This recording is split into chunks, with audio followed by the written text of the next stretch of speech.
The unfinished war on the 11th day of the 11th month of 1918, the guns of World War I fell silent. After 4 long years, a war that had changed the world forever was over. But was it really the end, or just a pause? Was World War I the war to end all wars, or did it simply sow the seeds for an even bigger and more devastating conflict? This is the story of how World War I directly led to World War II. It was called the Great War, which shook the world. Millions of people were killed, and the whole of Europe was in ruins.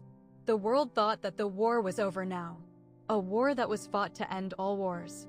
But little did they know that this was just the first act of a disastrous drama. The wounds of this war were so deep that they gave birth to the next, even more terrible war. Humiliation in the guise of Peace Treaty of Versailles to establish peace after the war. A conference was held in Paris, where the Treaty of Versailles was signed. This treaty was meant to bring peace, but in reality it became a document of humiliation and punishment for Germany. The main terms of this treaty were: Germany was held solely guilty of the war. Germany was fined a massive 132 billion gold marks, which is trillions of dollars today. Germany had to limit its army, navy, and air force. Germany had to lose many of its important territories, such as Alsace-Lorraine. The people of Germany felt that they had been cheated. They called this treaty dictate. This was the seed of humiliation, which slowly started growing in the hearts of the German people. They were looking for a leader who could restore their lost dignity.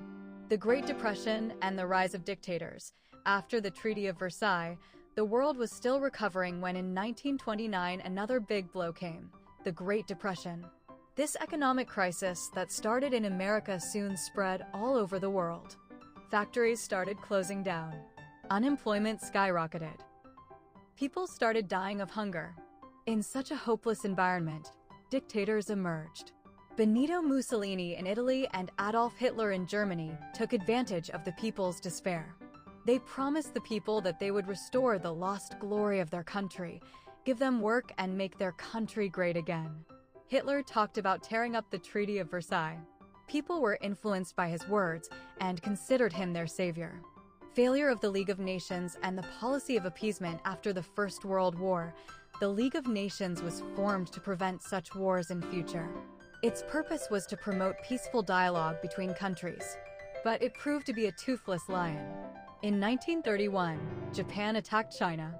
Britain attacked Manchuria in 1930, but the League could not do anything. In 1935, Italy attacked Ethiopia, but the League remained silent. The big countries of the world, especially Britain and France, adopted the policy of appeasement. They thought that if they agreed to Hitler's minor demands, he would be satisfied and war could be avoided. They thought that they would calm Hitler's aggression. In 1938, Hitler annexed Austria. Britain and France remained silent. Then he demanded Sudetenland of Czechoslovakia, and that too was given to him under the Munich Agreement. This appeasement made Hitler even more aggressive. He felt that the world would not do anything to stop him. The last spark of war, attack on Poland in 1939, Hitler took another shocking step. He signed a non-aggression pact with his ideological enemy, the Soviet Union.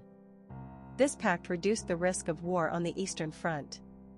The First World War ended the peace and gave Hitler the freedom to make his next move. On September 1, 1939, the German army attacked Poland. Hitler thought that Britain and France would remain silent this time too. But this time it did not happen. On September 3, 1939, Britain and France declared war on Germany. The Second World War had begun. Conclusion: the First World War left a terrible devastation. But even more terrible was the politics that followed. The humiliation of the Treaty of Versailles, the economic depression, and the policy of appeasement of the world leaders gave an opportunity to dictators like Hitler. In short, a war that destabilized the world. By increasing this instability, humiliation and anger were born. Taking advantage of the despair of the people, they led them on a path where there was destruction. Made leaders like Hitler even stronger. The Second World War was not just a new war, but it was the result of the unfinished work and deep wounds of the First World War. The Second World War was not an accidental event. It was a war that destabilized the world. The war was the result of unresolved issues. The Treaty of Versailles did not bring peace. It created a smoldering anger that exploded 20 years later. The world failed to address the root causes of the conflict, and as a result, a more devastating war took its place. But, what happened during World War II?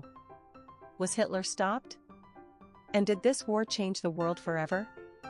Wait for our next video to know more about this story.